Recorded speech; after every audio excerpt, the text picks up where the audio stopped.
باللہ من الشیطان الرجیم بسم اللہ الرحمن الرحیم۔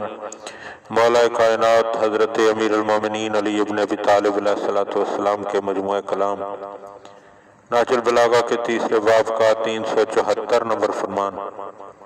وقال علیہ السلام، آپ علیہ السلام نے ارشاد فرمایا، فَمِنْهُمُ الْمُنْكِرُ لِلْمُنْكَرِ بِيَدِهِ وَلِسَانِهِ وَقَلْبِهِ۔ لوگوں میں سے ایک ایسا شخص ہے کہ جو برائی کو ہاتھ، زبان اور دل سے برا سمجھتا ہے۔ فَذَلِكَ الْمُسْتَكْمِلُ لِخِصَالِ الْخَيْرِ، چنانچہ اس نے اچھی خصلتوں کو پورے طور پر حاصل کر لیا ہے۔ وَمِنْهُمْ، اور ان میں سے ایک وہ ہے، المنکر بلسانہ وقلبہ، وہ زبان اور دل سے برائی کو برا سمجھتا ہے، والتارک بیدہ، لیکن ہاتھ سے اسے مٹاتا نہیں ہے۔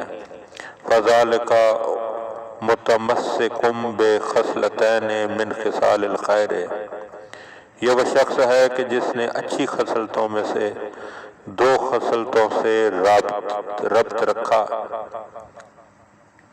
وَمُضَيِّعٌ خَصْلَةٌ، اور ایک خصلت کو اس نے ضائع کر دیا، رائے گاہ چلی گئی۔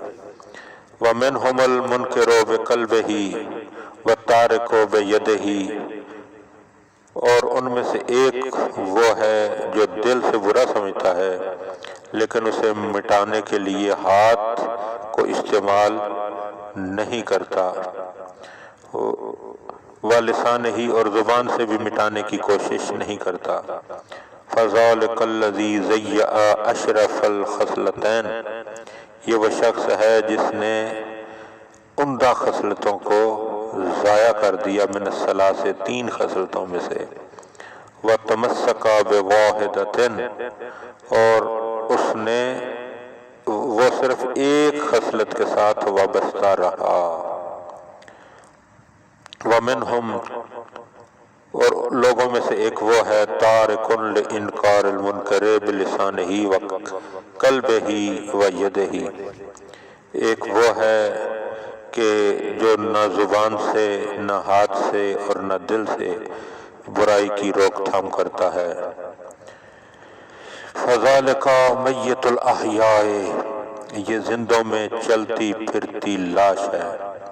وَمَا أَعْمَالُ الْبَرِّ كُلُّهَا وَالْجِهَادُ فِي سَبِيلِ اللَّهِ، تمہیں معلوم ہونا چاہیے کہ تمام اعمال خیر اور جہاد فی سبیل اللہ جو ہیں، عند الامر بالمعروف والنہی عن المنکر، امر بالمعروف اور نہی عن المنکر کے مقابلے میں ایسے ہیں، اللہ کا نفست فی بحر لجی، کہ جیسے گہرے سمندر میں لعاب دہن کے ریزے ہوں۔ وَإِنَّ الْأَمْرَ بِالْمَعْرُوفِ وَالنَّهْيَ عَنِ الْمُنْكَرِ لَا يُقَرِّبَانِ مِنْ أَجْلٍ، یہ نیکی کا حکم دینا اور برائی سے روکنا ایسا نہیں ہے کہ اس کی وجہ سے موت قبل از وقت آ جائے۔ وَلَا يَنْقِصَانِ مِنْ رِزْقٍ، اور نہ ہی یہ رزق میں کمی کا ذریعہ بنتے ہیں۔ وَأَفْضَلُ مِنْ ذَلِكَ كُلِّهِ كَلِمَةُ عَدْلٍ عِنْدَ إِمَامٍ جَائِرٍ، اور ان میں سے سب سے بہتر وہ حق بات ہے جو کسی جابر حکمران کے سامنے کہی جائے۔